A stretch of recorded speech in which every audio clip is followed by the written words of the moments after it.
G'day, guys and girls. This episode is proudly brought to you by our sponsors, supshq.com.au. Use the code BWB10 at checkout for direct shipping and 10% off.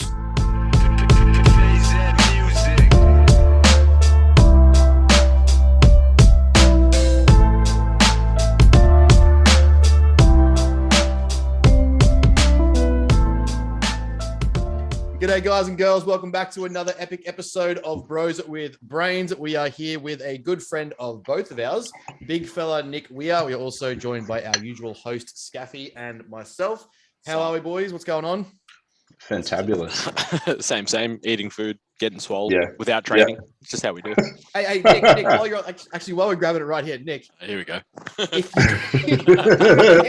Tell me if you think this is weird. Scaffy, we opened the podcast a couple of weeks back. Scaffy was literally just eating slices of cheese. Just slices of cheese. Nothing else to it. Just ripping into slices of cheese after training. I don't think it's after training. I think it's just eating slices of cheese. But I got it here. It's a bit creepy. It's a bit suboptimal. You'd want fast-acting protein, fast-digesting protein post-workout. Don't know why you're not for a casein sauce. It's just better off. I was going for taste. He's just sitting there peeling in front of me, ripping into sliced packages of cheese. I thought it was weird. He reckons it was normal. I call it sliced cheese is phenomenal. Just shut the fuck up. Put it to a poll. Do it. It's not even real. It's not even real cheese. It's even better. It tastes better. Mate, that's like people that say that the business is struggling. The right? not Shut the meat fuck up. burgers are just as good. Oh man, yeah. Don't get me started. What is it? Hungry Jack's. What do they call it? It's a vegan burger. The far out. Oh, don't tell me they've got a non-beef Big Mac's. Yeah, Big Mac's McDonald's, isn't it? I swear it's like the Plant Whopper or something weird. No. It's. I don't know. I'm still annoyed that they called it Hungry Jack's in Australia and they haven't switched it to Burger King now that joint is out of business. That obviously had the rights to that name initially, because that's the reason why they never named it Hungry Jack's. When I worked there in high school, we had to go through that whole, like, in case anyone asks you, this is why the name is this, and you're like, oh, true shit. It's called the Rebel Whopper. The Rebel Whopper. Yeah. It's nothing really rebel about or rebellious about being vegan. You're knocking off meat and selling it as a burger. Yeah. It's like rice paper bacon. People are like, yeah, it tastes like bacon. Just eat fucking bacon. It tastes like bacon too, believe it or not. Yeah. You know what else tastes like bacon? Fucking bacon. Yeah. And you know what the ingredients in bacon are? Bacon. Yeah. You can compile this thing to taste like bacon, but it's still not bacon. Yeah, 100%. It's just like, what are you talking about? Like, if you're going to eat it because it tastes like that, then eat it. Don't like eat people something that are that like, tastes like something else because it's a health conscious thing or it's a moral thing. You sacrifice that right. You are not allowed to eat this. You are not allowed to taste the heavenliness of bacon. You don't get to enjoy that greasy, fatty goodness. That's it. If you chose to not eat meat or, for whatever reasons, totally your choice. You cannot eat things that taste like that. You have now sacrificed that decision. A new rule, I reckon, for vegans, if they're going to make meats, if they're going to make like knockoff meats, they have to give a name to the meat they eat, just like it's like a lamb or a baby pig. They have to give it a name, so they feel really emotional about it. Oh, you're gonna have bacon? Well, its name's fucking Chrissy from now on. That's you're eating Chrissy. Little baby Chrissy. Well, anyway. Oh man, I can see that going really pear-shaped real soon. Mate, most of the things we say on here go pear-shaped pretty quickly. Yeah, how we haven't been cancelled yet, I don't. We haven't been cancelled yet. I don't know who's listening to us, but it's impressive. Probably some sick, perverted people over in Soviet Russia. Yeah, or just us. Just more people like us. Yeah. No, it's the same thing as like cauliflower rice. It's like, no, it's not as good as rice. Like, no. Don't eat it and try use it to add volume, like half and half. Yes. Yeah, and that's plausible. But if you sit there and have a bowl of cauliflower rice, they're like, this is so good. This is as good as rice. It's like, no, it's not. Pizza bases and shit, like, fuck, no. Oh. Sometimes the halo effect is just too much. You don't need to have, sometimes you don't have to have a pizza. Yeah, just accept the fact that you're dieting and it's like, you're going to get hungry. Yeah. Eat some more vegetables. Eat cauliflower in its cauliflower form. It's kind of like someone ordering a burger and getting rid of the buns because there was too many carbs. Oh, wait, that was Ben. last week's episode. How about the keto buns at Grilled? It's like higher calories than all of the other carb bun. Yeah, I saw that, but there's no And carbs. and it's like, what? yeah, there's like 20 grams of fat in the bun. Yeah, it's so Oh, stupid. Actually, you know Or what's the really good? zucchini chips. They're like highest calories. I fucking love when you see that shit where it's like, oh, we do veggie patties. It's like a deep fried heaven, like over grilled mushroom. And it's like that alone is heavier than the calories than just having a fucking chicken patty. Yeah. Just ate the patty. Just But eat it's the got patty, meat. enjoy the fucking burger and move on with life. Exactly. They released it. They released a new kind of chicken at Grilled. It's like healthy, cooked in olive oil. It's got like 15 grams of fat per patty. Fuck. And I'm like, why not just get the sweet chili chicken? It's like 10 grams of fat for the entire. Yeah, sweet chili chicken and the hot bird. And if you get the hot bird's actually incredibly low in fat because I'm pretty sure it has a slice of cheese. If you take that cheese off, it takes 7 grams of the 13 grams of fat in the burger away. Then you're left with like less than 40 carbs, less than 10 grams of fat, and like a good probably like 40 grams of protein in a burger. Like really macro friendly. How to prep and eat shit. This is what we're going to call the episode. Yeah, pretty much. Because it's like it baffles me. Like they try to make up for these things by making them a cleaner version, and ends up being more calorie dense than the thing you just want to enjoy. If you're that at a point where you want to have a burger and a deep cut or a prep, just have that fucking burger and adjust your food accordingly. Like one of my girls, she like we've identified that she does a bit more socializing on the weekends. So cut down her food during the week, took 100 calories or 10 fats from each day because she was already a little bit over, like she was 0.9 fats I had her at. So take it down to about 0.8 grams of fat per kilo, and gave her an extra 450 calories for her Sunday, Saturday. I was like, make these up as you want to, enjoy them. Fucking, if you want to have a burger from Grilled or something like that, because they'll go on a Grilled after she's been doing these marathons. I was like, sweet, have that. And stop stressing about like eating a burger and then skipping your meals, like because we noticed you were consistently not getting your protein in.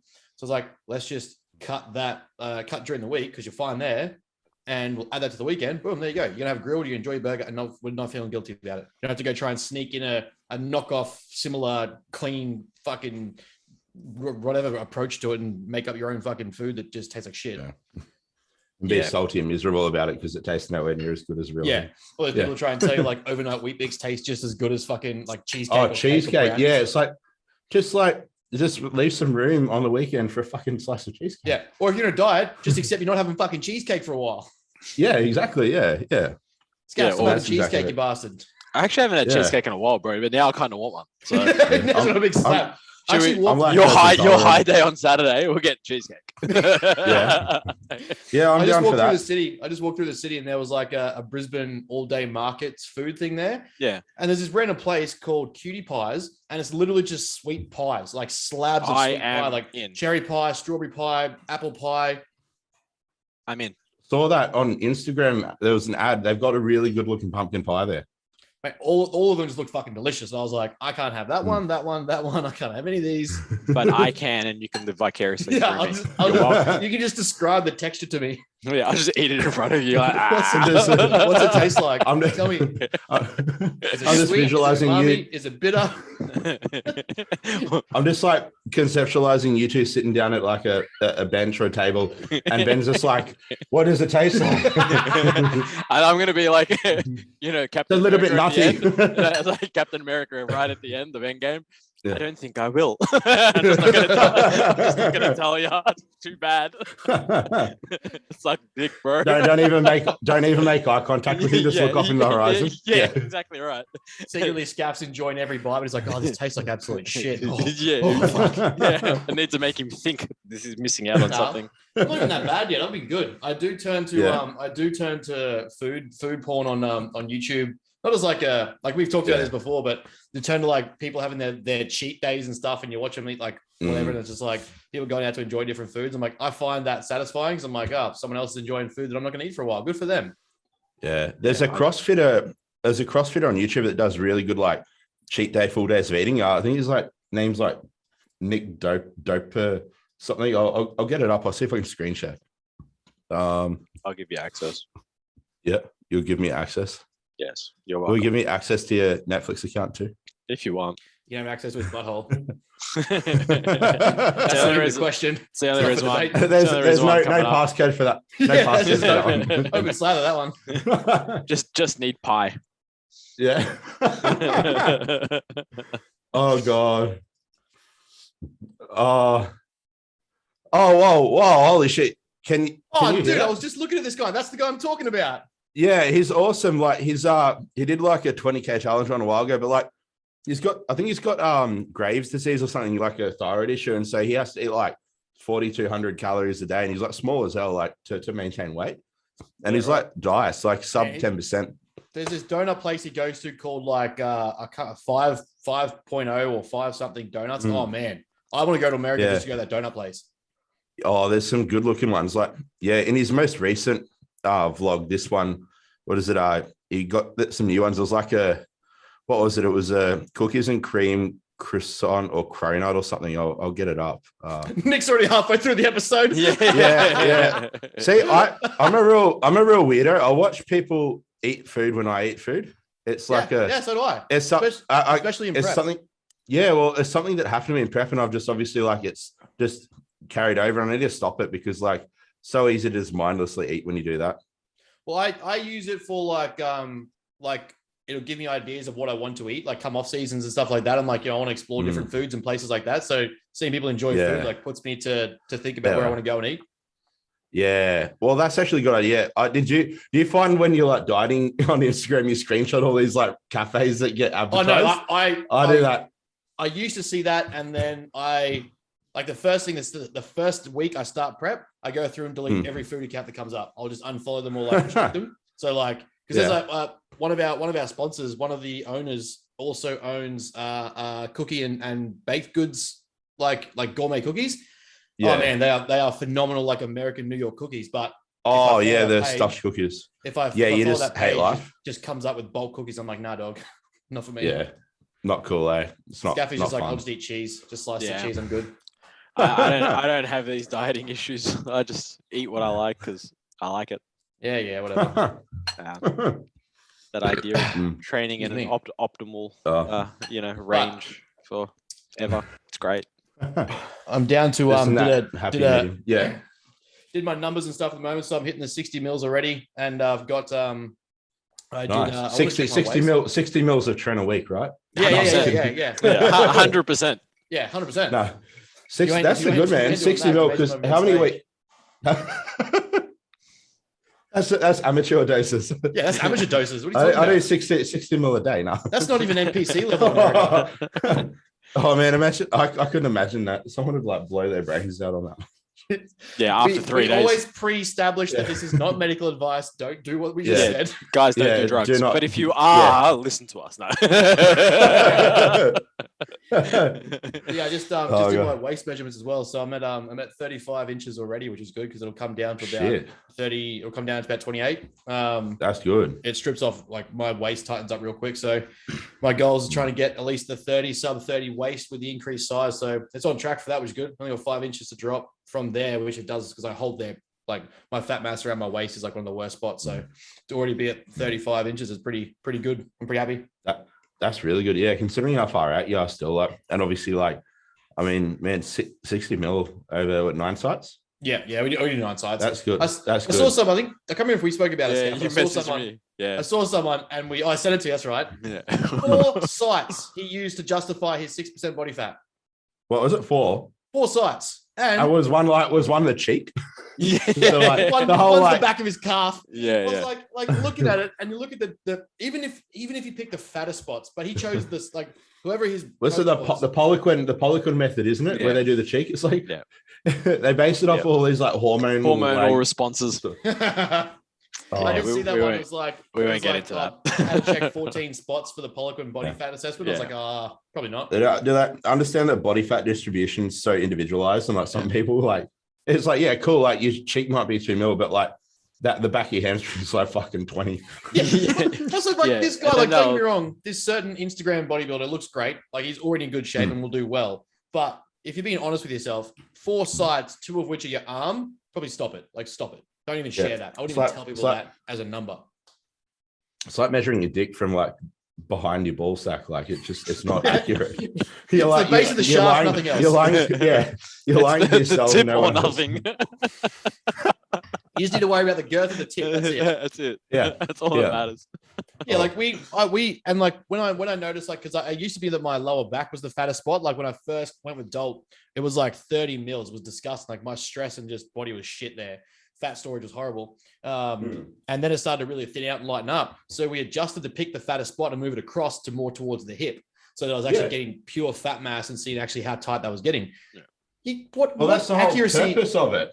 Yeah, it's like you want to monitor the fattest parts on your body, and obviously, like, the change in them over time. Because like, it doesn't matter if you're like 28 mil over 9 sites. If there's a site that's clearly like still in like double digits, it's like you just want to pick the consistent sites with an overall distribution to see if it's trending downwards, and you can accurately see what's going on. This guy's just picked 4 sites. Fuck off the body fat percentage calculator. I'm shredded. I'm 6% already, bro. You're fucking pinching your arm. It should be 6%. Yeah. Well, your upper body 6%, but your lower body's like 22%. You see some guys like that though. They'll be like, they'll walk around 20% body fat with abs year round, but then you look at their quads and they've got so much fat on them and stuff, and their glutes, and it's like, well, you've got like a very feminine body fat distribution profile, but like, you can tell everyone all day long that you're 6% body fat, but you're not. You're lying to yourself. You're like 18%, but you're just genetically gifted enough to, if you're wearing pants, like you're gonna look fucking shredded. Yeah, you can hide it. Whereas unfortunately, Ben and myself, it's like we store it our midsection, we take our t-shirt off at the beach. We're fucked. Like even if we're like, bro, I'm the same. 10%, we look like not that lean. I look like I don't train at 10%. Yeah, 100%. I'm the exact same. I gotta put on like an extra 10 kilos of muscle mass so I at least look big in my off season. But I'd rather be big and fat than just fat. Now it's just I don't look like I train at 10%. I'd like to get to the point where I'm that big, it looks like I at least train at 10%. Oh man. Like I got Tom, Tom, one of my prep guys is going with me now for season B.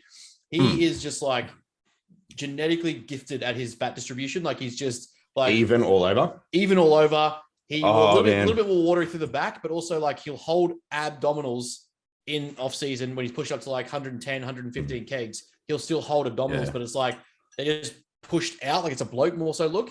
Whereas to me, it's like you can't even see the muscle fragments. It's just simply fat mass. Yeah, so you must store more visceral fat as opposed to subcutaneous. Exactly. Yeah, some individuals like that. But like, I mean, that's the thing. Like, you notice it a lot. I mean, obviously, even though like body fat distribution is very like individualized and from person to person can vary quite substantially. Like, you yourselves have probably noticed too in like years of coaching. Like, I have is that there's certain kind of, I guess, ethnicities that have a bias toward one certain body fat distribution. Africans tend to have very even body fat distribution all over.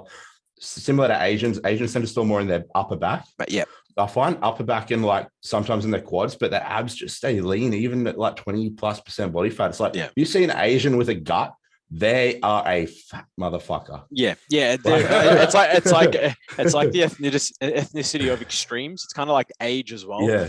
Like gifted with the genetics of age. Like do not look old at all until they hit that tipping point, and then they turn 105. And you're like, Will Smith, like he looks 30 all the way until he's like 60, and then it's like he's gonna just age rapidly. Yeah, it just drops off. You're like, what happened? I'm gonna throw in there how much of that is to do with a certain wife aging him terribly. Let's not touch that topic again. You can't touch me. Well, I will be soon. Oh, she might peg you. yeah, she will.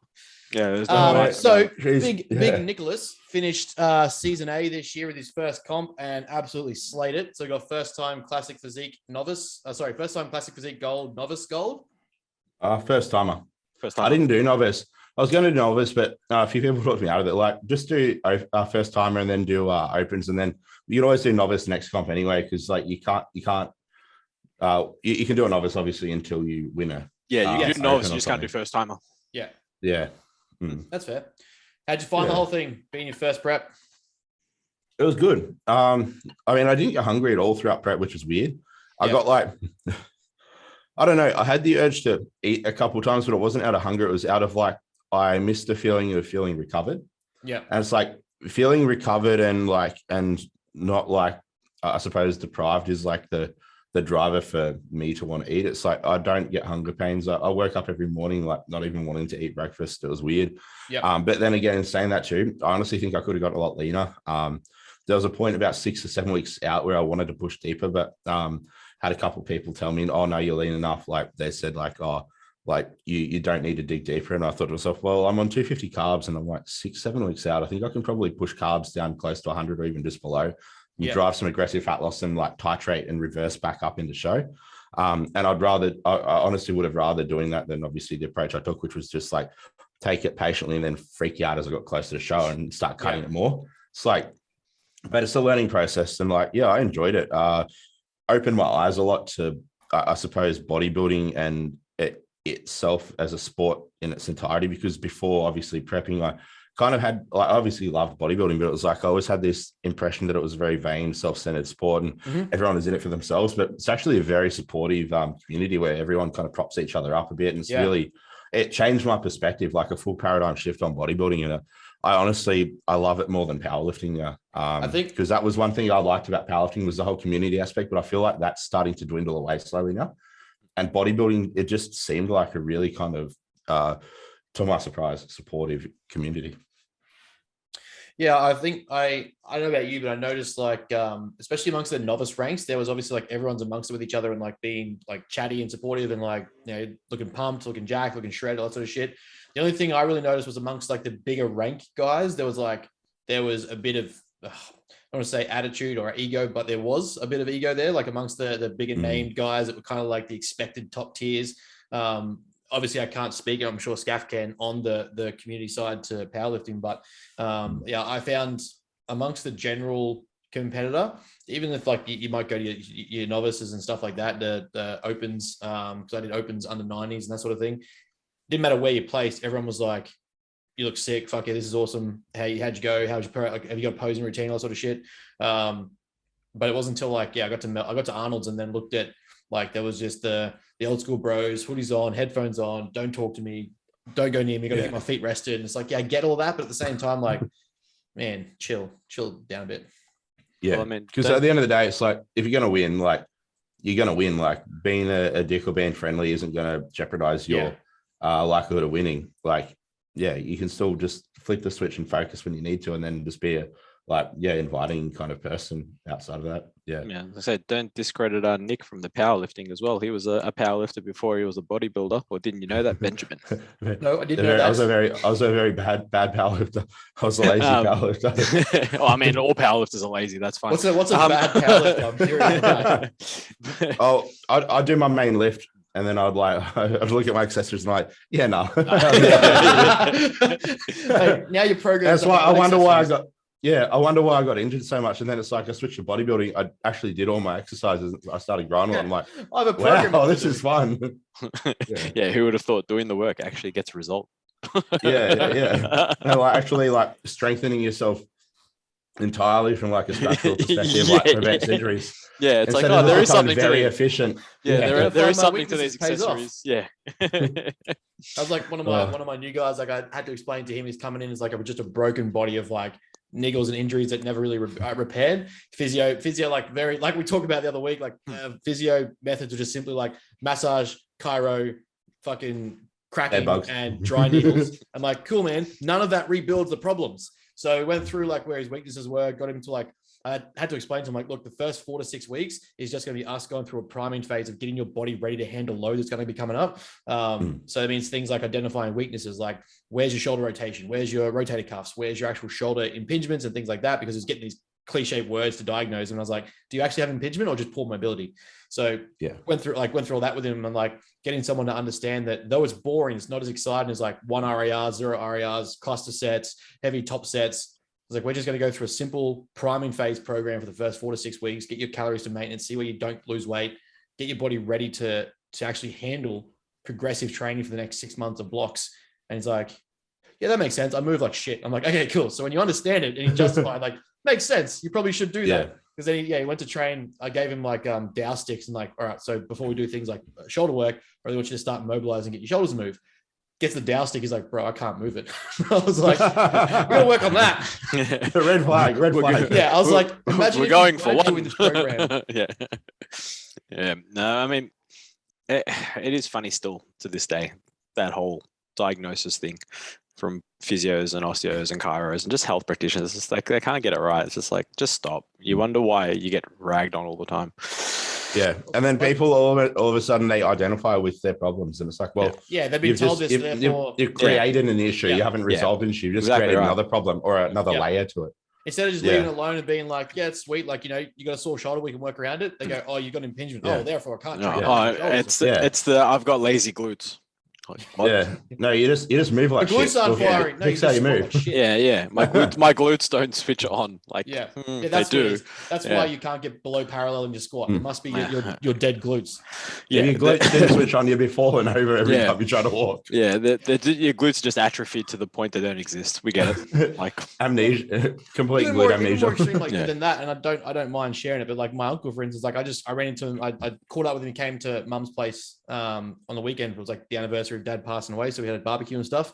And he came around and like honestly, he was looking like dad did only a few years before he passed. I was like, mate, what's going on? And he told me like his mum gave me a call pre-hand and said like, look, he's going to ask you some questions because he needs some advice. And I was like, yeah, it's fine. Like no stress. I'll come around and fucking have a yarn to him. And he's lost 35 kilos in 12 months, unintentionally, undeliberately, no dieting, just simply eating the same foods. I was like, okay, if you're consuming the same basal calories and you're dropping this much weight, and he told me exactly what he eats, very undernourished, typical like old school hard knocks kind of guy, very undernourished, but eats the same thing every day. Could tell me the quantities, the amounts. I was like, sweet. So you've got a baseline understanding of what you're eating. You shouldn't just rapidly lose 35 kilos over a year for no reason. Anyway, I went through a bunch of stuff, and his doctor's diagnosis was, oh, you just might not be digesting or absorbing protein properly. I was like, did you get any of that tested? He's like, oh, no, we did bloods and stools and stuff, and that was all fine. Kidney and liver function's great. I was like, okay, guys, that's good. But she's giving you this random diagnosis, made this bold statement, and then followed up with nothing. I was like, what do you fucking mean? And he's like, yeah, well, she said that. And I was like, okay, so step one, get rid of that GP. Like, that's fucking, that's first step. Whatever the fuck that diagnosis was, I was like, how are health practitioners doing this? Like, I understand you may have had a bad day, a lazy day, or just like, oh, this guy's coming again, he's losing more weight. Like, but that's your job, and it's people's health, whether it be a chiro, physio, GP, like whatever. I was like, you need to go and ask for these full spectrum of bloods on this, look at full liver and organ functions at this area. We need to get blood panels and sex hormones tested. And he's like, oh, we're just gonna feed him more food and give him Nick's insulin protocol. yeah. Fucking No. send it. Just liquid mass God. gainers and see what happens. Oh, far out. Hey, is my audio recording? Yeah. Oh, okay, cool. Awesome. It's just like I don't see a green box around my my screen whenever I talk. So I'm thinking like, oh, hopefully this isn't on mute. I do because I'm the host. 45 minutes of Nick just saying shit and absolutely nothing coming through. Well, I mean, we're talking to him and it says recording, so I'm assuming it's recording him. So. No, because We'll find out I switched from my 1 sec. I'll try something. 1 minute. That's there you go. there we go. Okay, yeah, it's definitely on. Cool. I just wanted to make sure. I'm like, that'll be the worst thing. We just have this entire like episode and I'm just mute like the entire time. 2 It's just minutes Nick in. moving his hands around. What do I do with my hands? And I'm just What's miming the, words. what's I'm the, actually not. What's the main off-season plans? All right. So main off season, I got another week of this restoration phase. Then I start my 16-week growing phase, building phase, where you're going to use the first like quarter to first half of it, just like focusing on body recomposition. I won't titrate calories up anymore because I'm kind of steadily, comfortably maintaining, 113.5 kilo at 5,000 cal a day. So I'll stick with that. And then, focus on just driving some like simultaneous fat loss, muscle growth at a very slow rate. And then start titrating calories up once my body fat's in a more reasonable range with what I would expect it to be at the start of a growing phase, because it's a little bit higher than I'd like it to be. Then just climb my way progressively up to 120 kilo. Nice. And then have a holding phase, just so my body can kind of establish that as hopefully its new body weight set point. And then Just on that, probably start a pre-contest cut phase and then into a maintenance period and then start prep. 2023? Season B 2023. Yeah. Nice. Yeah. Because my partner's competing season A next year. So I'm like, I don't want to compete Of course, when she's competing. Yeah, smart. Worst idea. I also don't think, like, I know there's a lot of top guys that do it because they just want to blast everything and get through it, but I don't think year to year is enough time, even with enhanced guys, to make genuine progression. Like, don't get me wrong, like with enough drugs you can progress, but genuine, healthy to a degree progression. 12 gotta months. 18 to 24 months. I think he's a better. Yeah, you got to remember that at the top Yeah. end, like when we say top end, like Olympia level, they're not putting on much tissue Oh, like, I at mean, all more so anyway. like So it's like, and amateurs. yeah, I was gonna say they're getting paid as well, Yes, so that yeah. they need to Yeah. compete more yeah, often. I mean more so for their like the contracts. amateurs guys like in Yeah. Australia where it's like, you know, I'm seeing when they need to put on a lot of size. Yeah. Yeah, It's I'm like, seeing dude, back-to-back Yeah. shows where you come in and looking almost identical. I'm like, man, why? Yeah, it's like that debate of the fat off season. Like, a couple of the older bodybuilders, they're always like, we still believe that at least one off season in your entire career, you need to go like fat and strong, but fat, like not that whole lean or leaner, healthier bulk. It's like, I honestly, think early on it's beneficial, like kind of like Yeah. early intermediate phase. Yeah. Because you obviously your proclivity to put a lot of size on is there. And I mean, it's just like from like a efficiency standpoint, it's very efficient. And like people going about, oh yeah, but you have to diet harder and longer and you lose muscle. It's like it's incredibly hard to lose muscle if you train. if you're with training, intensity. yeah. You have adequate Yeah. protein, adequate training stimulus. Like most people, like Yeah. I find most of my clients when I talk them through this, and you guys would too. When you have those clients initially for the first time dieting, like, oh, my energy's so low, I can't train as hard. You're like, fucking bullshit. Go in there, give me these numbers. Don't set a rep range or rep limit. I want to see what you can do. And they're going through cuts and they'll still hit the same numbers. And it's like in that phase, with adequate training, adequate sleep, and adequate protein, you're not going to just rapidly drop drop muscle. Yeah. And you're not going to get instantly weaker. Like the energy availability your system still has from your off season is sustainable for at least 4 to 8 weeks into a cut. Yeah. But yeah, back to what you were saying, Aaron. Sorry for cutting you off. Like, yeah, you're saying like there are a lot of old school bodybuilders, they think that having one of those literally just one of those ones, just go fat, and they're just like, well, you know, we're trying to go through this new modern age of like safer approaches and PED models, and you know, smarter off seasons. You know, keeping, I guess, lean-ish to grow optimally. And you got these guys are like, you know, these guys are the best of the best and the biggest of the biggest, and they're like, probably go fat in one of your off seasons, you'll be right. Okay. Like I I seen because like and he stopped competing. I was going to say his name. Yuan Diesel. Like he has an amazing tight physique, but you watch him from year to year, never once got fat. He would like post about keeping his vacuum and his waist tight, and like he never like he didn't get. You know, it's hard to say he wasn't very good because he got like 20th at Olympia, but still he's at the Olympia. But it's like that to that degree is holding that degree of leanness productive and efficient to trying to grow in an off season, especially if you're trying to upgrade yourself in the rankings at like the top level. He's holding genuine like single digit body fats for an off season as a pro bodybuilder and like a larger human. And you're like, I understand fast metabolisms and they try and say all that stuff. And we've got just got a fast churning rate of food. It's like, but also the amount of drugs you're probably taking to stay lean, lipolytics and growth and things like that in off season to stay tight. Is it really beneficial? Probably take time off that, grow, then come back to it. Yeah.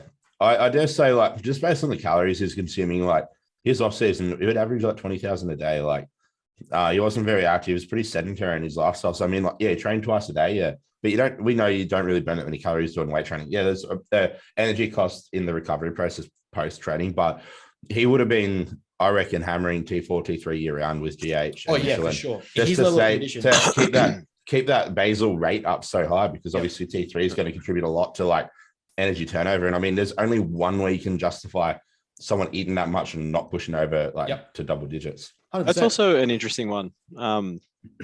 Year round, or like basal use, we'll call it, of T3 and T4, because when we look at hormone replacement therapy and we look at TRT specifically, like why wouldn't we have a replacement therapy if you're going to go down the enhanced route, of course?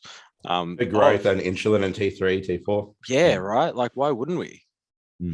It's a funny concept to think about, but it's like, well, if we're going to do all these other modifications in terms of replacement therapy, I mean, why not have T3, T4 replacement therapy doses where, you know, we're not pushing the extremes, but I mean, it's not going to be detrimental, provided obviously you're on top of all your health markers and all that sort of stuff. Like, I've been doing it for a while now, T3 and T4, and it's like, it's great. Yeah. It's great. It takes the need off your body to produce it. And it's like, I mean, you think about it this way, your body's going to be less worn out by the time you decide to stop this lifestyle. And if you do decide to come off completely, then you probably, like, because you have those pathways less, you're probably more susceptible to like restoring like endogenous production of hormones. I mean, hopefully, but even so, like even if I don't plan on coming off ever, it's just kind of like just the It's- concept of what's it. what's People the freak out. difference? Yeah, people are like, oh my exactly. god, you can't be on T3, T4 forever, but why? At physiologic doses you can, Like maybe not super physiologic, that's what Look, I'm I saying. get that added benefit from having Graves' disease. I get like that extra metabolic benefit, and it's like I noticed when I get it took me a while to click onto it before I got my diagnosis. Like when I used to talk about feeling hungry, I would discuss these like hunger symptoms that I would get, and people would be like how can you be that hungry? And it'll get to the genuine point of like nausea, shakiness, dizziness, fatigue, tiredness, like slouchiness. I would genuinely just like I had like hypoglycemia, legitimately, essentially. It was like to a degree where I was like, oh, hunger can't feel this normal. Like surely other people aren't this hungry.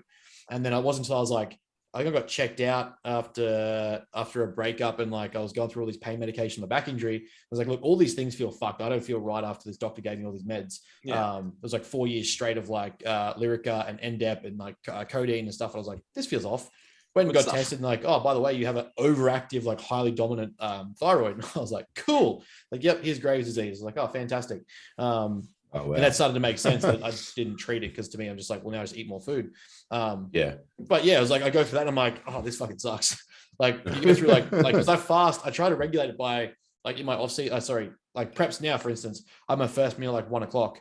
Wasn't on purpose, but most of the time it will be around 11, 12 o'clock. That's probably a 12 to 14 hour fast, just because I like training a bit more of an empty stomach or from a meal the night before.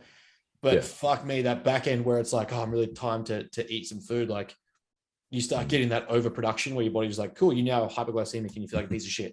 Cool. How's the energy crash for you after that first meal back? No, it's actually pretty good. Like I had a Lebanese bread roll and chicken salad and stuff like that. Like it's about 50, 60, 70 grams carbs, 30 protein. My fats are super low at the moment. So it was actually, I feel good. And then it just sustains me and I just go all right. But that initial sort of fasting phase is like, fuck, it feels like shit. Yeah. Well, like, you know what's interesting? Or like, I mean, you know how like people go on about like fasting to increase growth hormone levels and all that sort of crap. And it's like, it does jack shit for you in terms of a growth perspective, because obviously in order to get growth from growth hormone, you need the IGF-1 downstream production. And obviously that's not going to happen without the presence of insulin.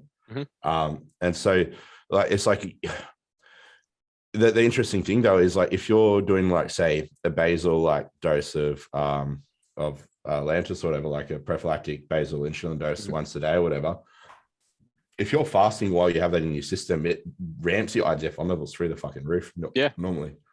So I mean, that'll be really productive for like staying in an anabolic state when fasting, which is kind of interesting. But obviously like in terms of lipolysis, probably not the best, but obviously that's what lipolytic agents are for in the morning. It's interesting. So like that's going to help support the retention of muscle, potentially even like the growth of new muscle in a prep while in a deficit.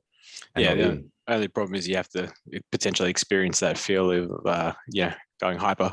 And you're like, you have to dial it in very you got to get it pretty close, otherwise you're like, the sweat start coming on, you start getting a little bit pale, you're like, my heart rate's increased. The first time I experienced that hypo sensation, Dolt had me doing, I think it was like a superset of like 25 reps of leg press, then superset straight to RDLs. And it was like this initial explosion of strength after comp. And it went to like 300 kilo leg presses, 25 reps, full range of motion.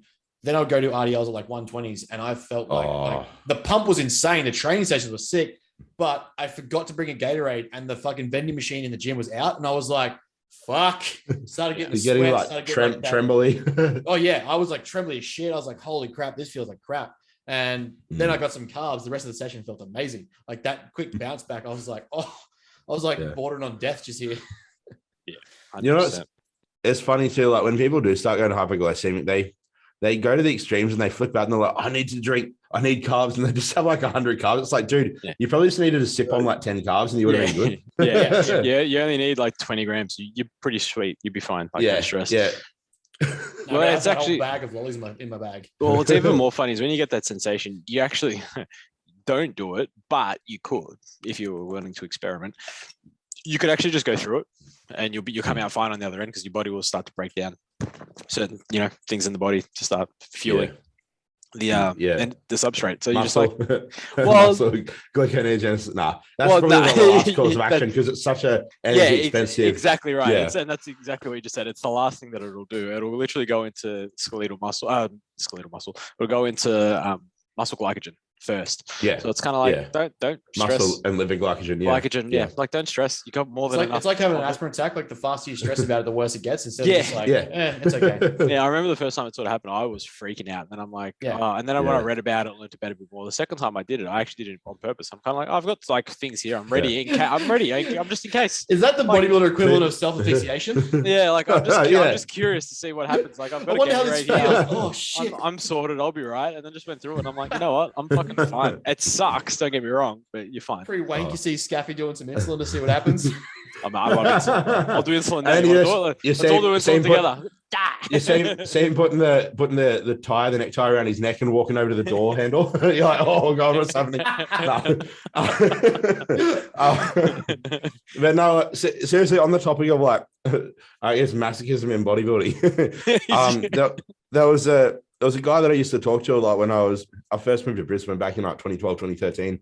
Like enhanced guy, and I was an addy at the time, and he'd like talk to me about like insulin. It's like, oh man, I love taking insulin because like food tastes so good. I let myself go hypoglycemic and I wait for 20 minutes, then I eat my meal. I'm like, you're a psychopath. But he used to do it because obviously it would make food taste better because your body's in such a heightened state to obviously get. That's true. Yeah. That first meal after you go hypo, when you get home from training, you just like fucking give it. You just inhale it. Yeah, I wouldn't recommend doing it for that purpose, but it's a weird way to enhance flavor. Yeah, I mean, you could probably just add some salt. You'd be right. Yeah. I mean, you go through a decent deficit for long enough, and food just starts to taste amazing. Doesn't matter what the fuck you cook. Yeah. I hit myself the other day. Broccoli is hyper palatable. Yeah. Suddenly it's a hyper palatable food item. I got an air fryer, and the other day I don't even know what it was. I made like pumpkin and Spudlight chips, and I just had chicken and veg. Nothing fantastic, nothing crazy. All I remember is I put a bit of onion powder, a bit of garlic powder, a bit of salt, I think a bit of thyme, maybe, a little bit of other mixed herbs. Just cooked it. I had this bite, and all I remember is like this flavor sensation in my mouth. I was like, this is the greatest chicken I've ever eaten in my entire life. I'm not even that deep in prep yet. What the fuck is this? It's not even Flavor that good. City. I was like trying to figure out what made it so tasty. I was like, I couldn't find the flavor that stood out. I was like, it's just what I have for chicken, but it hit me and I was like, oh, I want more of that. That's the thing. Give me all of it now. Yeah.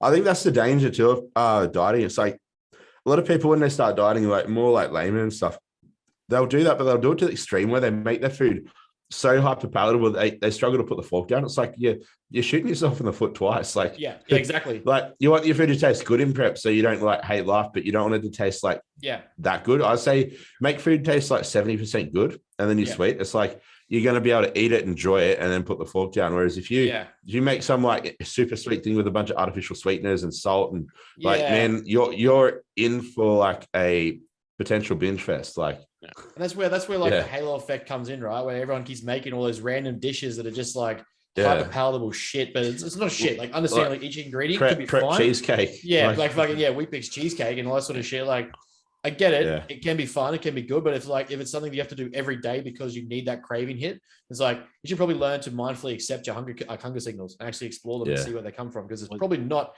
that you're that hungry. Yeah. It's just that you've got a weird association with food. Well, you need to remember we're trying to make hard things easier, Ben, because that's what we do in life. We make the hard shit easier. Turn, you make the fucking hard shit easier, and then that easy shit becomes hard because now you got to try and restrict those calorie intake instead of just having a blandish meal. Nah, fuck it. Send it. I want to see Queen's Light. I want to see fucking cinnamon powder. I want to see fucking all of it. Fucking Greek yogurt, icing sugar. If you're gonna do Halo it, top ice cream. If you're gonna do it properly. Otherwise, don't bother doing it. 100%. 100%. Yeah, it's like you need to accept that along the line at some point in a competition prep or a extreme fat loss diet that suffering is going to become part of the equation, part of the norm. It's like you can't fight that reality because if you do, you're only going to prolong the inevitable, which is, well, you're going to have to lower calories again soon. You're going to have to be in a more suffering position soon. So it's like, why not just accept it sooner rather than later?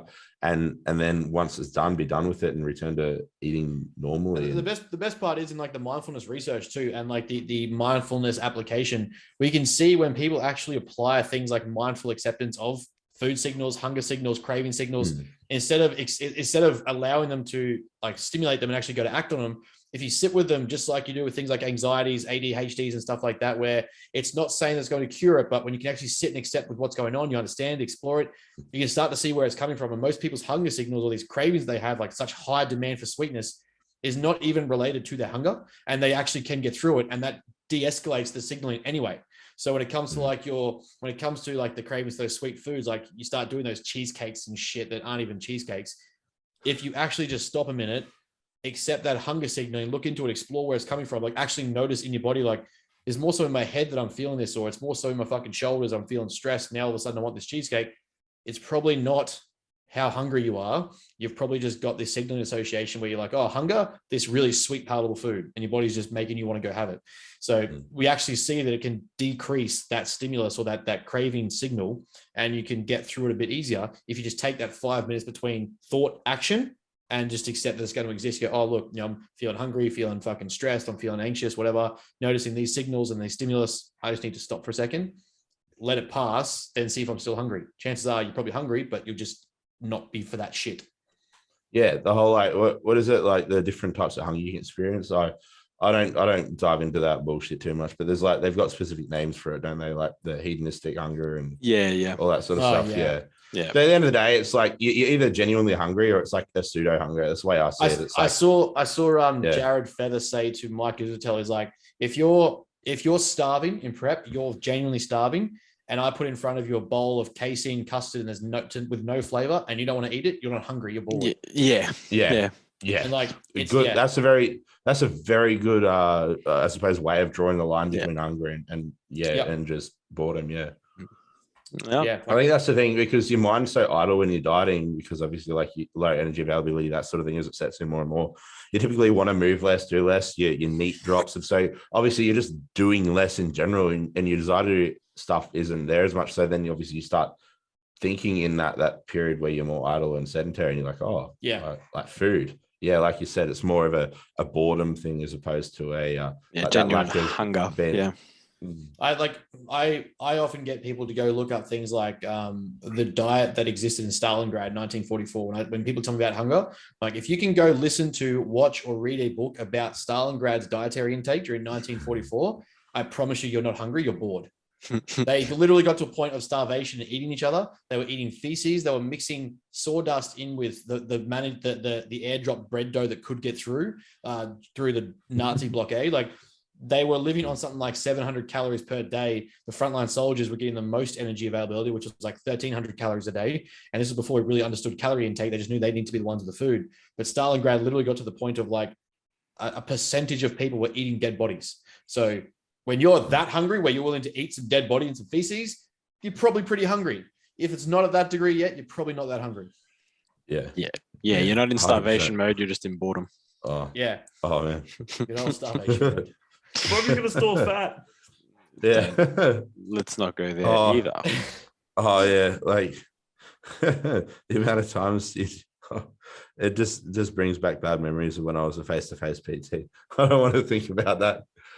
Just when you had to deal with like the housewives that they come to you like for training and stuff, and they're like, do you think I'm in starvation mode? It's like, no, you're not in starvation mode. You're eating too much. You're not moving enough. Like we need to fix that equation, and then you'll be fine. Like, just because your MyFitnessPal says 1,200 calories doesn't mean it's 1,200 calories. It's like, you know how many inaccurate entries there are on MyFitnessPal? Oh yeah, I see you ate a scone with your coffee at morning tea with your girlfriend, but that scone in MyFitnessPal that you've entered into your diary says it was 50 calories. There's not a single. Can you find me that bakery, please?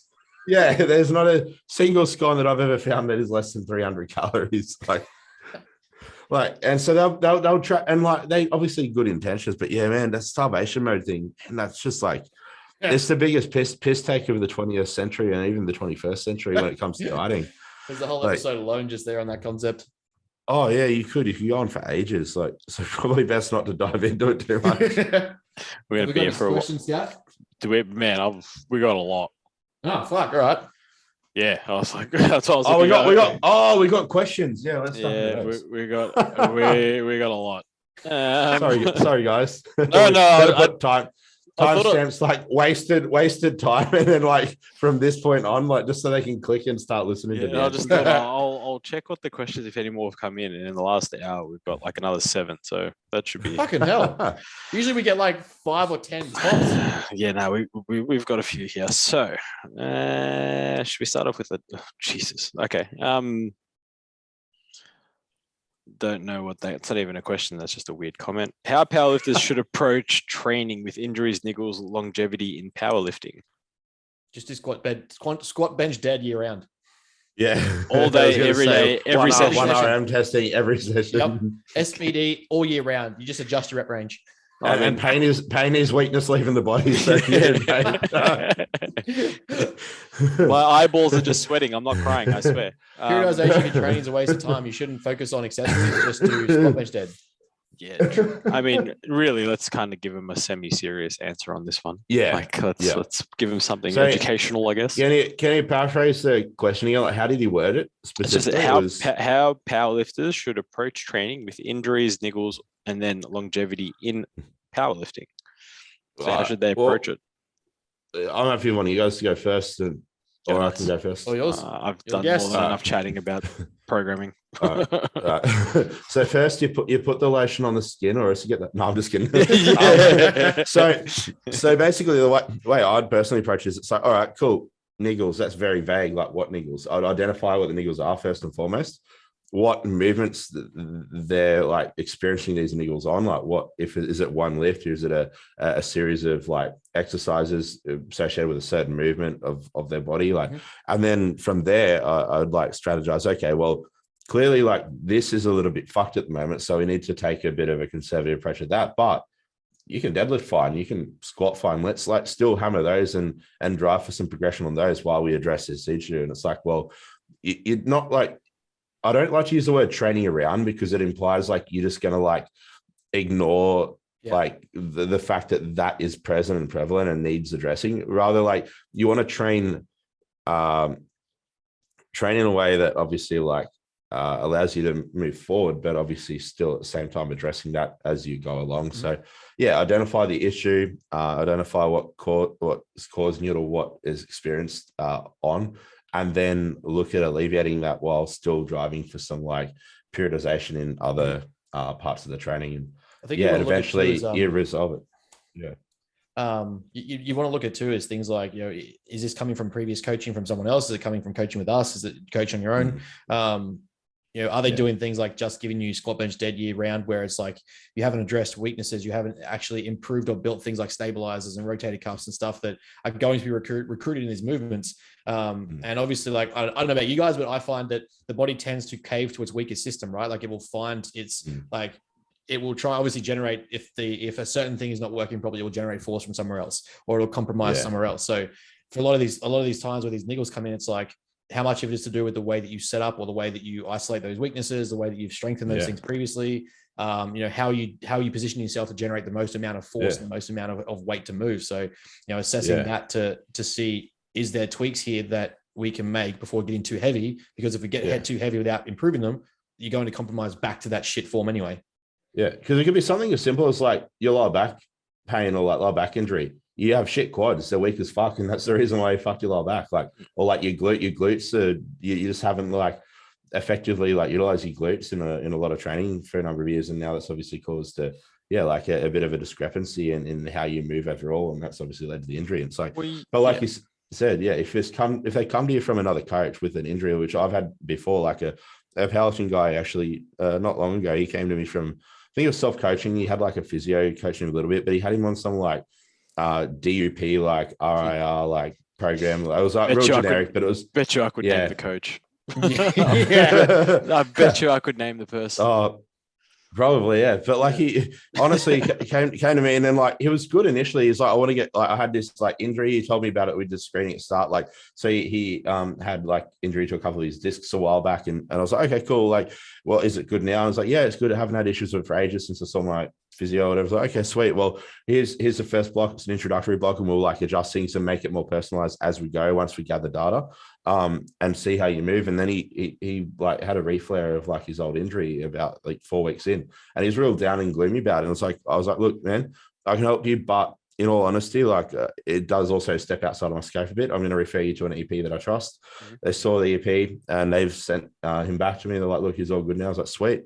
Long story short, it turned out like he didn't have the appropriate amount of variety in his training, and his movement was shitty as a result. Like, that's very, very common, but it's funny with niggles and injuries, depending on the cause. I mean, a lot of the time, like you said, there is an imbalance in strength of muscle. So it's like, your quads could be, if you're looking at 100% type scenario, it could be, 50%, or like we'll call them 50% strong. And then you could have like 30% of your hamstrings and only 20% of your glutes, when probably in theory it should be, closer, like 50% glutes maybe, and 30% quads and 20% or 10% hamstring, 20% hamstring, whatever's left over. So understanding the balance or the relativity of strength in muscle groups based on movement, especially in powerlifting, that's where it seems to come down to when it comes to niggles and like injuries and stuff. It's not something's lazy, it's just something's weaker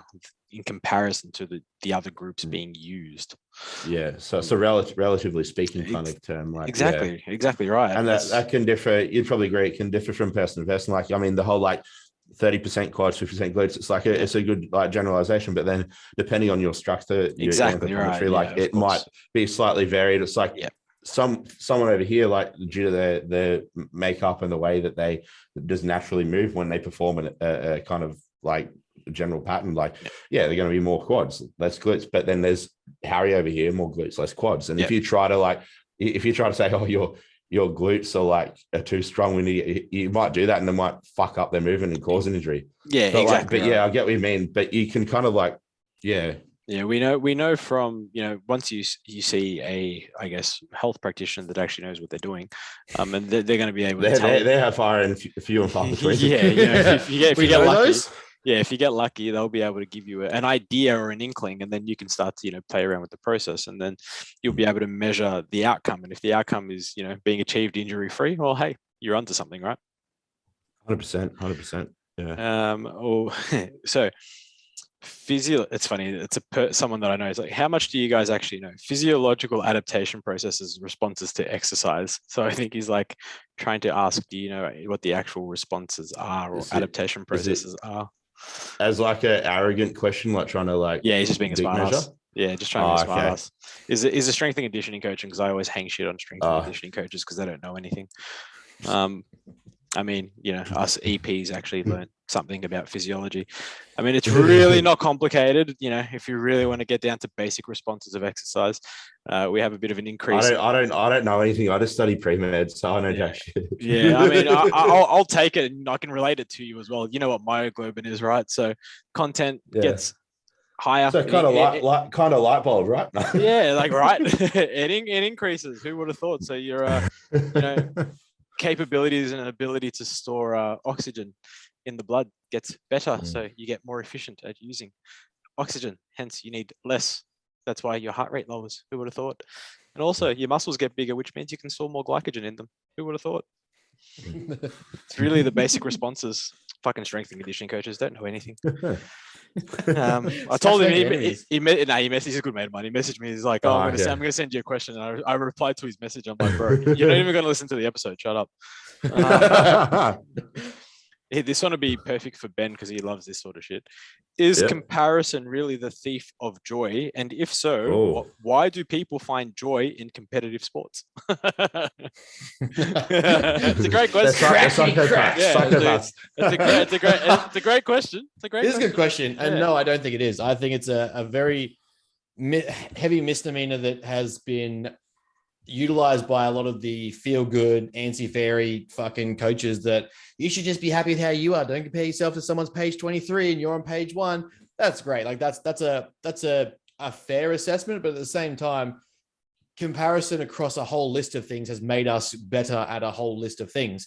There are inventors, there are artists, there are athletes, there are people that have used a comparative approach to see where someone else was by a certain time. Don't get me wrong. I've literally got photos on my phone of where Warren Buffett's finances were at 35.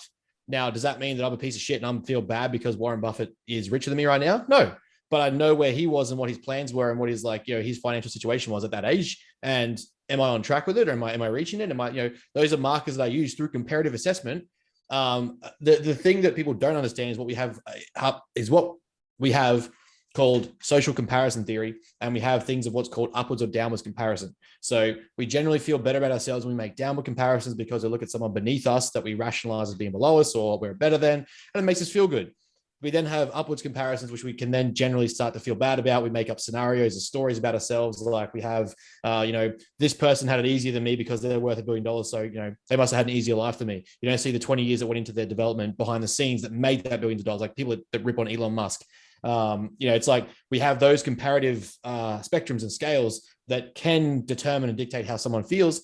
But like everything, it exists on a spectrum, and the application of context matters. So how are you comparing to someone? Why are you comparing them? Me comparing myself to fucking Ronaldo doesn't make sense because I'm dog shit with a soccer ball, but I guarantee you I squat more than him. But he managed to find a niche in a sport where he can excel and be really good at it, and he makes more money. Fantastic. I can't be upset about that or be comparatively depressed because they're two entirely different realms. And I would chew his ear off about nutrition, psychology, training, performance. He just performs really well at his one thing. Good on him. That's great. I can't be upset about that because it's a whole different niche. So the comparison is not the thief of joy if it's applied in the right context or domain, because I compare myself to literally on my screen on my desktop is a photo of my last cut in the similar pose to Regan Grimes. And there's a photo of him next to me. I'm not looking at that going like, oh God, I'm a piece of shit because I'm not Regan Grimes. I look at that and go, that's a nice taper. It's a nice structure, a nice tight waist. That's what I'm working towards. So it's how you apply that degree of comparison and why, I guess, the context matters, the nuances matter in that instance. So they're saying the phrase should be rephrased as the improper application of comparison is the thief of joy.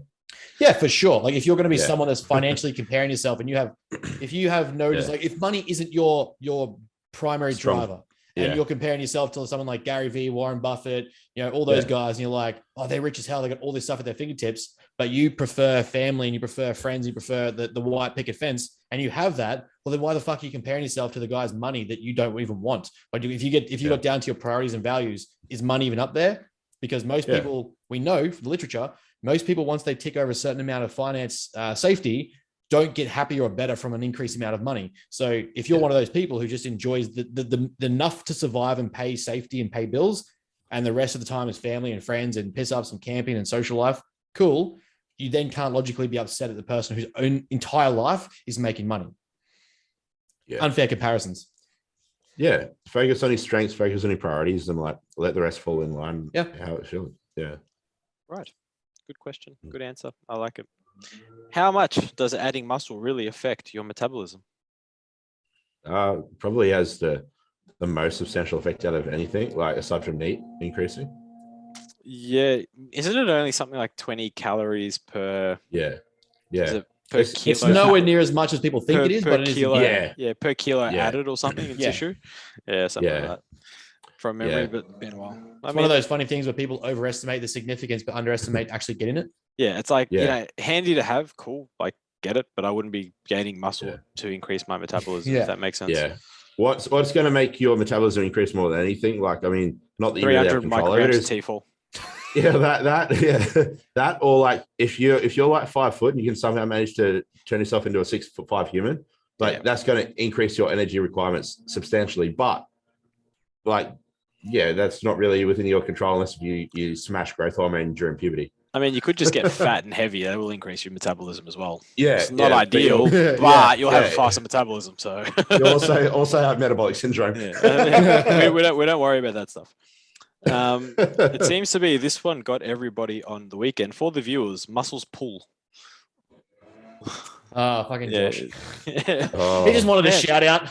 Yeah, I've had so many. Both of you messaged me on the weekend talking about how muscles pull. It's like, yes, muscles pull bones into place, pull things. Muscle contractions are technically a pull, but they generate force to push. Like, relax, people. It's not that complicated. Yeah. It's just funny how much people sort of get behind that. Science behind slapping a muscle and being able to do more reps. Example: slapping a thigh during a leg extension. Yeah, fuck yeah. Don't be a bitch. Send it. Slap him in the face. Well, why? Hit on him first, then slap him. The question is, why does the slapping increase reps? I think if anything, maybe if someone's struggling to have like a attentional focus on what they're trying to train, it might help them kind of create more of a association with what they're training. But I think there's like a clear-cut science to it. It's like if you're shit at like focusing on what you're doing in the moment, then someone's slapping you on your legs and making you aware of that area of your body. Yeah, I suppose it draws localized attention to that area, but there's no physiologic benefit, I don't think, from what I understand. Is there? No, it's funny from a scientific standpoint. There was a bit of research done into it, and I think the real conclusion was it's more like distraction. So like that whole distraction, not distraction training, but distraction theory or whatever it is. So it's like, taking away from one thing, so you're not focusing on it, and then it allows you to. I misread the question. I thought he meant like to get more reps out and feel the muscle that you slap. But I get what you mean now. So like literally slapping the muscle as you go and do something. Oh yeah, I think it's it have to do with like the distraction. I'm pretty sure. Then you don't notice the skin's cracking. No. Well, it was like I don't notice the friction burn. It was like Charles Poliquin way back in the day, and even McGill does it a little bit, but Poliquin being they were doing the hamstring stretch, whatever it was, and they're laying on the bench, and then he'll grab you'll go behind your ear and like really dig into it, and your hamstring stretch will go further. It's just like it's distraction more than anything. It doesn't do anything else. Yeah. You're probably taking attention off the PNF. Off your neurological stretch response, so you're able to stretch a little bit further because you're not flexing there. Exactly, and I think it's a very similar aspect. The same thing of like if you're feeling kind of like tired driving home and you burn your finger with the cigarette lighter, you're going to be able to stay awake and drive for longer because you're focusing on fuck my finger's burning as opposed to I feel tired. So I agree. It's kind of like a shift of awareness and attention. Yeah, literally. Now that you guys clarified that I misread the question. Got your clubs yet? Fuck yes. So Nick Scaff spent like 8 weeks waiting for fucking golf clubs to arrive. He ordered them. Oh wow! We did a whole episode on how he ordered them, and and he was ready to get them and start playing, and then they took 8 weeks to turn up. Mate, I was driving out to the bush to see Mum on Friday, right? So they were supposed to come in last Wednesday. They didn't come in. I'm like, I am going to leave it to the last possible second on Friday before I drive out, because it's like a 3-hour drive out to where I was going. And I was actually playing golf all weekend, like at a full legit golf course, like 3 rounds over the weekend. So I'm like, I want my golf clubs for this. Honestly, packed the car, got in the car, got a phone call. Your clubs are here. I'm like, taking a detour, I'm going to get my clubs, and then took off to the fucking bush. It was great. So excited. So yes, my clubs are in. So thank you all for that. And that's the conclusion of that little dramatic episode that's been happening. Hey, look, we have a couple of would you rathers. Hello. Oh, nice. That's good, Nick. Okay. Would you rather legs for feet or feet for legs? Oh yeah. I've already answered this. I'm gonna say feet for legs. Legs for feet. It's a bit of a weird. Like spot. Wouldn't you say like legs for arms or arms for legs? Wouldn't it be? Yeah, or like hands for feet or feet for hands. That's a weird one. Legs for feet or feet for legs. I'm going legs. Feet for legs. Yeah, I'm gonna go feet for legs as well. Provided I can get some dorsiflexion and plantar flexion, we're good. Yeah. Yeah, I agree. I think I'd want that too. I wanted to still be able to like walk. If you had like, what is it? Just some numpty fucking nubs walking around. You just like waddling side to side. That's a bad image. I'll send you one later. Where has training evolved since the original practices towards hypertrophy? Do you think? Where's training?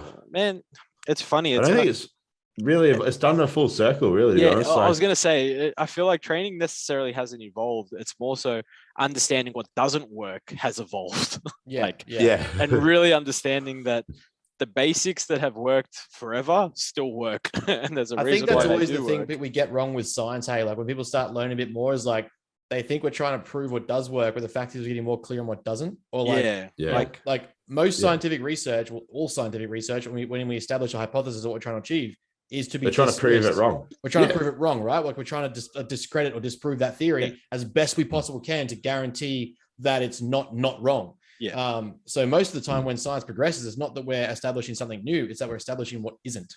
Yeah. You know, It's like you're almost trying to like, if you've got any sort of an ego, you're going to do incredibly bad in any science field, because it's literally about like, you come up with an idea and it's like, all right, I need to try like, how can I piss on this? How can I like prove that I'm wrong with every assumption that I make in life? It's like literally the goal of a scientist. Like you said, I think, I mean, it's done a full circle. Like initially we had this whole, like, it was just, everything was anecdote back in the day. There wasn't really much science to begin with until obviously science progressed as a field itself. And then it was like, okay, we understand how to be more, I suppose, controlled with our testing and come to more conclusive outcomes. And then we've revisited old concepts and stuff like that. And we've either dismissed them or we've been dismissed in the process. And it's like, all right, well, now we know like muscle growth is very fucking simple. It's like you have a stress and you have a stress response, and it's pretty much like the whole, if you really want to boil it down to like the dot point layman terms, it's like you apply stress, otherwise not experienced to that muscle, and that provided the adaptation process and recovery processes are able to unfold how it should, and provided there's enough energy available for the repairing process, and you get bigger over time. Hypertrophy occurs in the tissue. It's like, it's literally that simple. It's like, have energy present for the substrate to like, obviously it's like the bricks and mortar on the site, and then have the workers, and it's like, it's literally just, you don't have to have some fucking elaborate like FST fucking whatever that form of training is to build muscle. It's like you don't have to train like Arnold, you don't have to train like Dorian Yates, you just have to train hard, and you just have to consistently do that over a long period of time and push the envelope gradually and progressively. Make sure that you're having adequate rest, make sure that you're having adequate food, and abundance of one of these variables like is going to cause either like an impairment of muscle growth or loss of muscle tissue. Like you need to, it's about having the Goldilocks zone for everything, like stimulus from training, recovery outside of training, and then obviously the actual sustenance to support that whole process. Yeah, fair. When you talk about being present in your training, what do you mean? So it could be probably me. I feel like all of us. That's that. But definitely, I don't know, Ben being very established in the psychological kind of field. Yeah, we just call him a hippie. It's okay. Don't be nice. It's fine. It's hippie bullshit. It's fine. I feel this way. No. I haven't touched ice baths yet. All right, leave me alone. Not yet.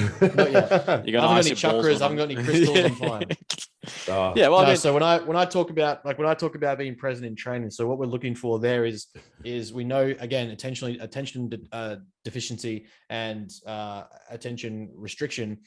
We can see that the general person will reach failure faster under different guises of like stress, anxiety, not being able to be present in their training environment.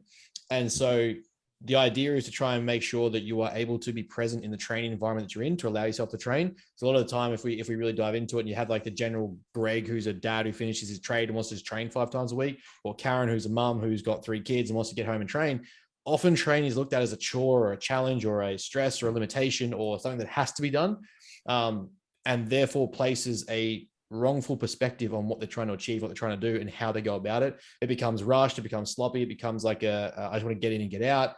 So being able to give yourself what I call mental permission is that you're allowing that time to be your time so that you can enjoy it, so you can actually be there and facilitate the change or the progression or the strength that you're trying to achieve, and allow yourself the time to enjoy that entire process and situation, instead of being like, oh, I've got to get the kids, I've got to be in and out in 35 minutes. I don't have time to enjoy this. It's just like make myself suffer or fuck off, do this class and leave.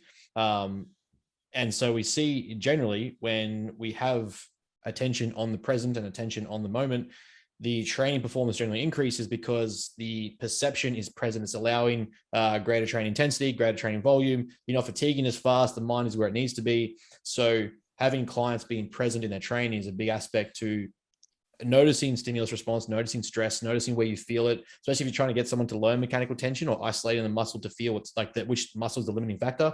Are you actually feeling the movement? Is it executing where it's supposed to be? Are you feeling the muscle that's supposed to be working? how does that feel? Are you tiring? Are you actually pushing to intensity, or are you just stopping because you're bored? So for me, that having a client actually be allowed mentally for themselves to train and give themselves the permission to train is about being present in the training, and kind of what I look for. Yeah, cool. I would just said doing something that takes your mind off everything. That same. Yeah. He just said it better. Yeah, I agree. Yeah, that was very well consolidated, that answer. And like, yeah, I agree. It's just like, you're at the gym to train. You're not there to fuck around. You're not there to think about what you have to do tomorrow, like what happened at work today. It's like, just allow yourself to just have a complete mind dump. It's like, okay, I'm in this leg press. I'm doing set number 1. This set is all that matters right now. It's like, obviously it's not all that matters, but you need to convince yourself that it does. Yeah. And obviously, like, and develop yourself entirely in what you're doing. Yeah. It's like, you're going to get more out of it. Yeah, it's like when I get asked like a lot more recently, it's like, why do I like playing so much golf? It's like, because I only focus on the next shot. Yeah. I have nothing else to worry about. I need to go find my ball. Hopefully it goes it's definitely straight gone this way. Yeah. It's supposed to go that way. I need to hit the shot, make sure I keep an eye on it for fucking starters, walk to that ball and think about, okay, where's this ball going to end up? What's my next shot? How far am I away from the pin? What am I doing? Like, and for the next 2 to 4 hours, depending on if you're playing a half course or a full course, that's all you think about. You don't think about anything else. Like, you don't have the time to think about anything else, because if you do, you either lose your ball or you fuck up your next shot, which we don't want either of those to happen. Yeah. As Happy Gilmore says, go to your happy place. Literally. Go to your home. The hole is your home. Yeah. Why would you go to your home? Gilmore's jacket. Taparoo. It's all in the hips. What methods have you tried in your time and either kept or removed? Oh, fuck. We'll be here all day. Oh, yeah, there's so many. That's a fucking whole episode.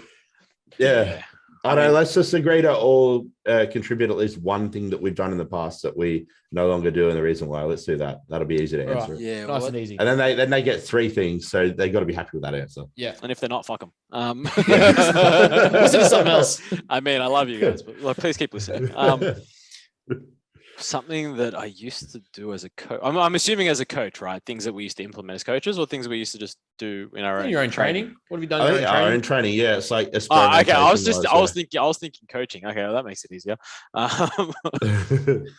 Running 5x5 all the time. Every fucking program.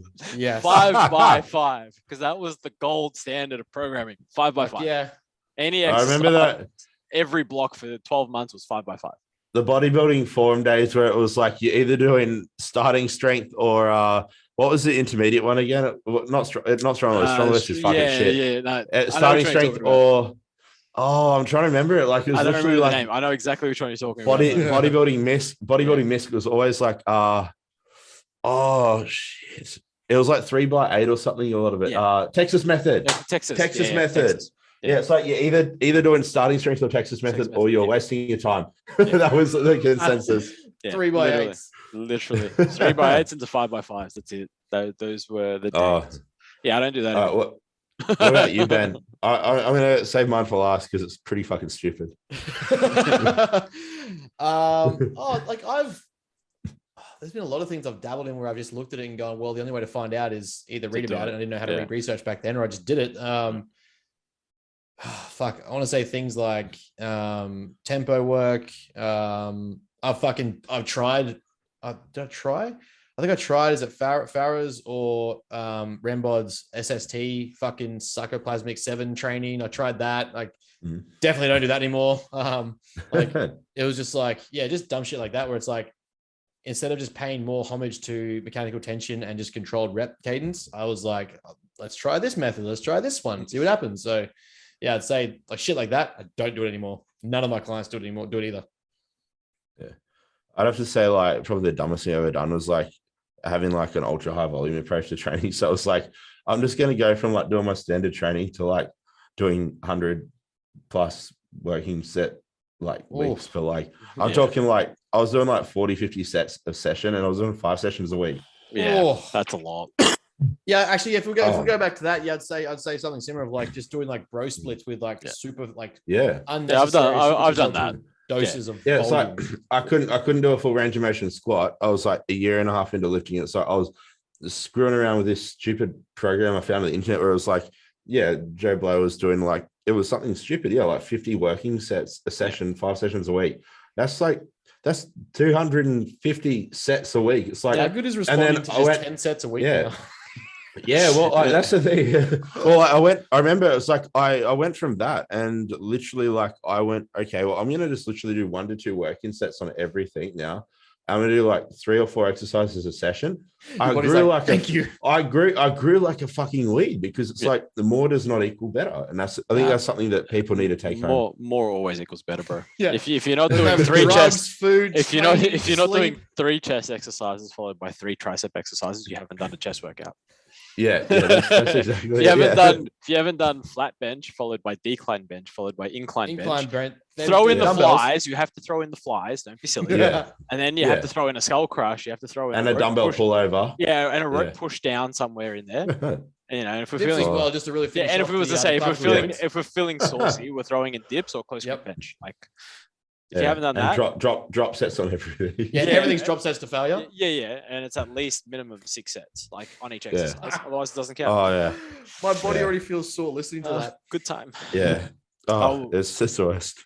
I would say Ben being triggered on mindset coaches, but we're going to be here for another 5 hours. And I've got to get a haircut. Taken around the fucking world. Yeah, I've got to get a haircut in 20 minutes, so we're not talking about that. That's fair. We'll save that for next week. That's fair. I did have that shared. That was shared in America and in England. I was like, oh gosh. I saw. Just like I notice terrible marketing in the industry, do you find yourselves unable to unsee bad trainers? Yes. Yeah. 3 spots left. 3 spots left. Yeah. Filling up fast. Yeah, Mr. 3 spots. You've been 3 spots left for every day. for 12 months. That's one thing I can't stand. Like, but yeah, I think it's like once you kind of like you're in the industry long enough, you can kind of like it's almost like you can read the matrix. You're like, you're full of shit. You're genuine. You're full of shit. Yeah. You're very full of shit. Like you should just like stop now. Yeah. And how often do you actually market like I have free spots available? It's kind of like not often. Not often. Yeah, it's kind of like, I've got a couple of spots open, guys. If you want to jump in, jump in. If not, I don't give a fuck. Exactly. Marketing 101. When I opened, it wasn't like a marketing gimmick. It was more so I want to see how I can handle another 5 clients. Yeah. But you have a legitimate reason. Yeah, I was like, I want to see what my system capacity is. Yeah. What my time management is, how I can handle another 5 clients. Yeah. And so I'd fill those. And so I was like, look, I'm taking another 5. It wasn't like hey guys, fucking rapid sale, I've got 5 spots left for 12 months. Yeah, I feel like there's a difference between letting people know that you have a couple of availabilities because you don't let people know often enough versus actually trying to sell like I have 5 spots available. You know what I mean? Yeah. Especially for like online coaches who only do check-ins via Loom where you've got, so it's a 5-minute process. Yeah. You've got 5 spots available or like 1 spot remaining on this 12-week challenge. About. You fit another fucking 20 people. Yeah. Unless if you're like, doing like servicing 50 clients a week already, it's like, I highly doubt that you've got like X amount of spots available. You're just like, you're just saying it because 100%. Creating that whole like the scarcity mindset in people, like hopefully marketing. But people are too clearly these days. You try that, like anyone worth, actually probably it's a bad thing to say, but like I was going to say anyone worth coaching is going to see through that, but it's like not always, but like, I mean, anyone who's relatively sharp is going to see through that, I should say. Yeah. Like if someone's going to be a sucker for that, then they're probably going to be a sucker for a lot of things. And so it's like, I think the best thing to, I guess is like, you see the shit and it's like, it's in your best interest to become as informed as possible. So you don't fall for that kind of jargon. Which is why I think someone's making a course. Good plug. I'm not making anything. I'm taking 40%, but how much did the idea of what you plan to do as coaches evolve the more you educated yourselves? Oh, a lot. All of it. It's a constant state of like change. Like I don't think you ever like you start, it's like, this is my business model, this is my long-term plan, it's not going to change at all. Like if you do that and you nail it on the head, like you are like a statistical outlier. Yeah.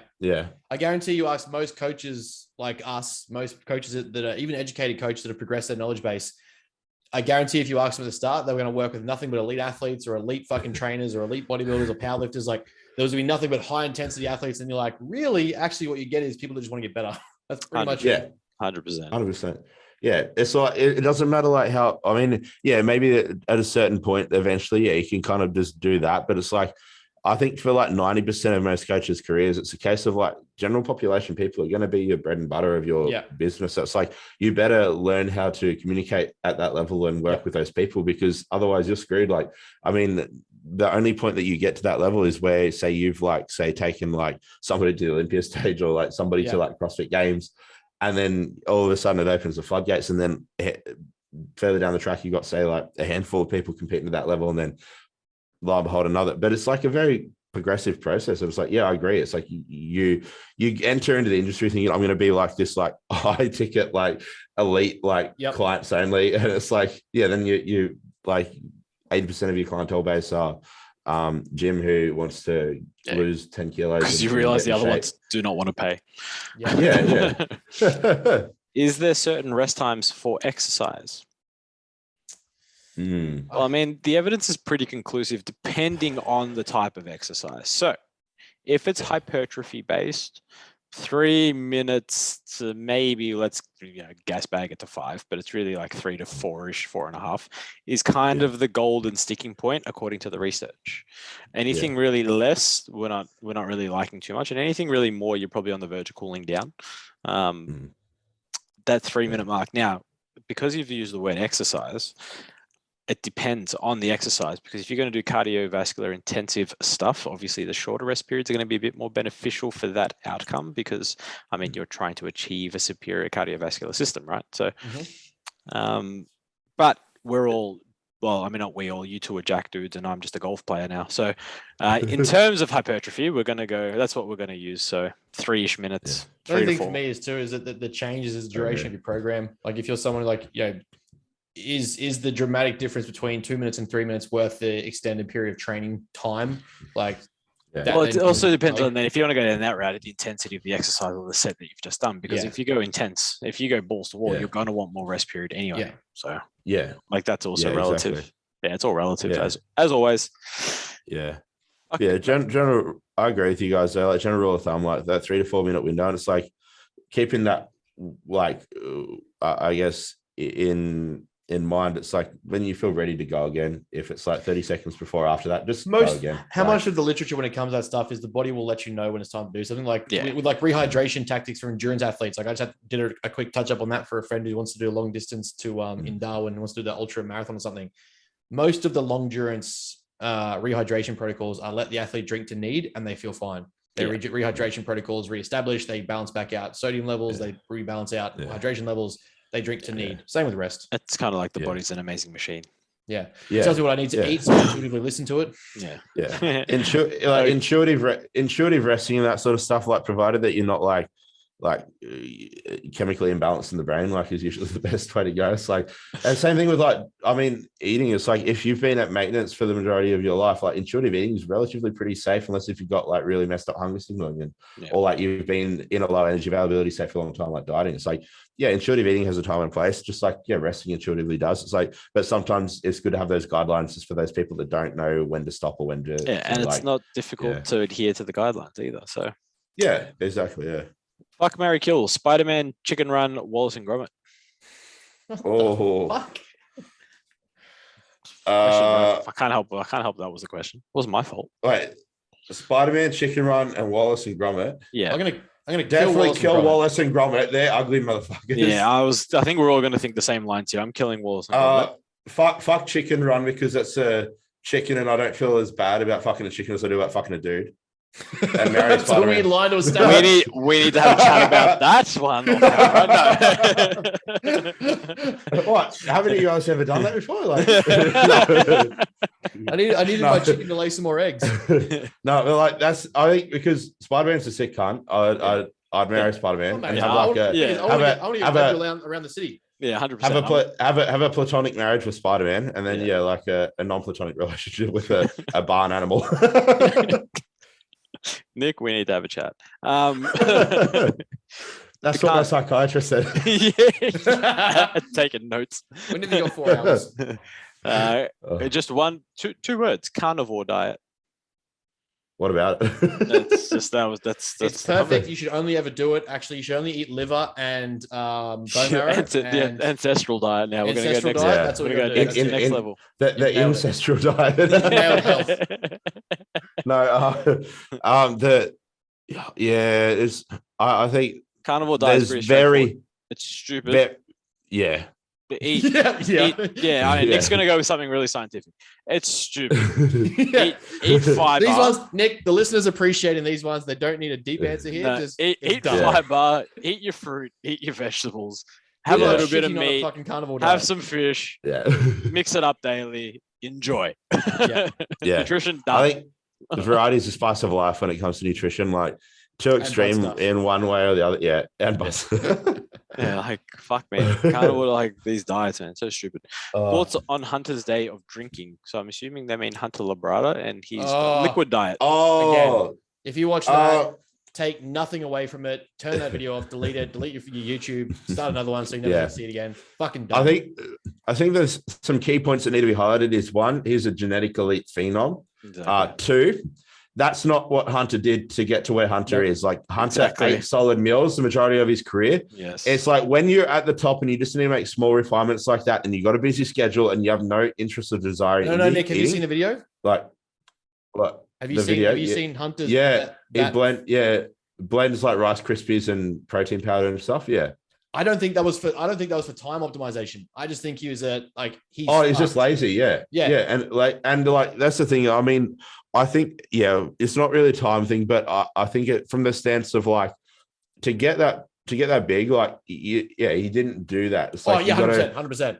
yeah. But It's like when someone's like, oh, I'm going to train like Jay Cutler because I want to look like Jay Cutler. It's like, no, you do realize Jay Cutler actually trained the way I'm trying to get you to train for like 10 Yeah. years straight. And then he got to the point where it's like, oh boy, like I can't really add slabs of muscle anymore, but I do need to maintain my physique and refine certain things. So now, because I cause so much trauma when I actually train, I can't train with that high of a frequency. And because I'm taking drugs that extend the like muscle protein synthesis curve, it's like, well, it makes sense to me to hit everything more infrequently than frequently now, and just obviously experiment with these like niche kind of like FST7 techniques and stuff, because when you're experienced, obviously your body's more resilient to like adaptation. It's like same thing. But it's a case of like, don't follow what Hunter was doing. It's like, Don't watch it for a Hunter's- laugh. Definitely don't do it.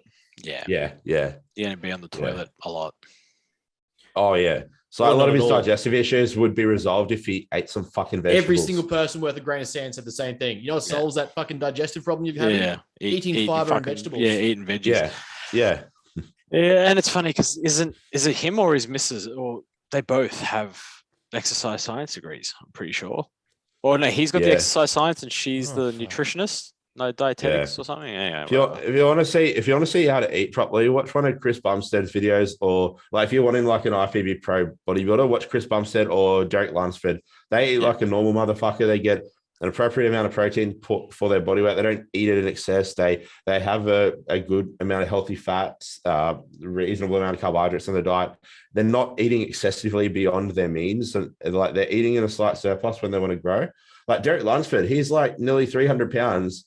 Yeah, mind you, he's short, but he's nearly 300 pounds. He's bulking on 3,600 calories. Yeah, sure, drugs are going to help leverage like growth in a closer to maintenance like calorie intake, but still, like you don't need a lot to grow, and you don't need to eat these stupid like you guys pointed out, the whole Hunter Labrada full day of drinking diets. It's like just eat a variety of vegetables, eat a variety of fat sources, eat a variety of protein, but don't go overboard.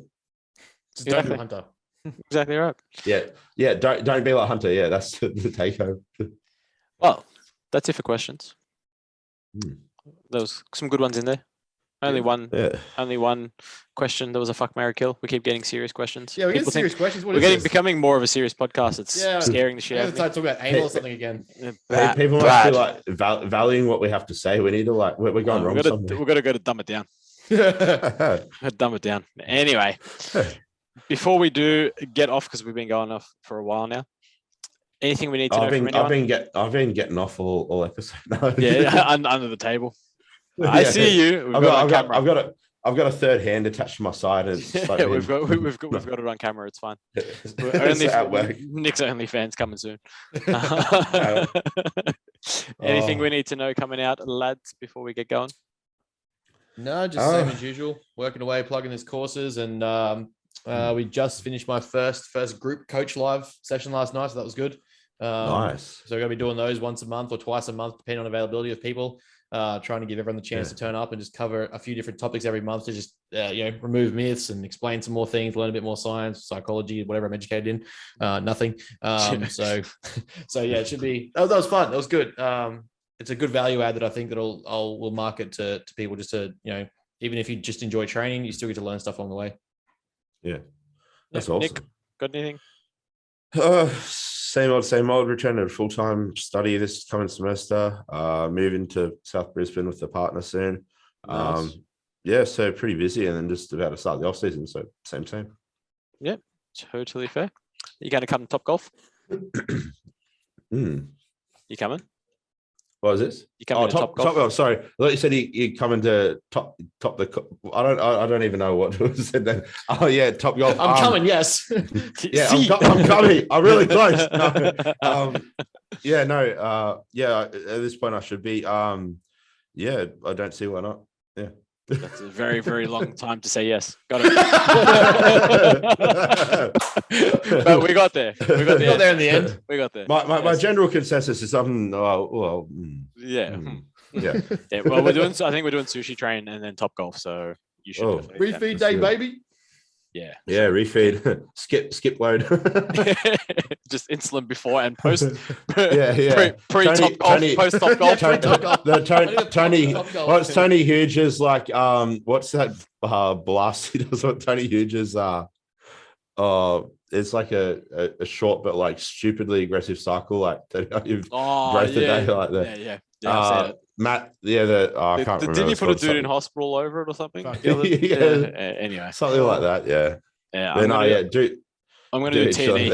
I'm gonna do some T&E before we do Top Golf, just for fun. Fucking send it. All right. All right. Well, that is it from us. As always, if you have any questions or topics for us to chat about, send them to Ben, or put them in the question box when we put them up on Wednesday morning, because Ben doesn't do it because he's useless. But I love him, so it's okay. Thank you for jumping on, Nick, as always. Always fun to chat and talk some shit with a bit of science in there. Yeah. And that is it. Well, goodbye, everybody. Thanks, guys. Chat soon.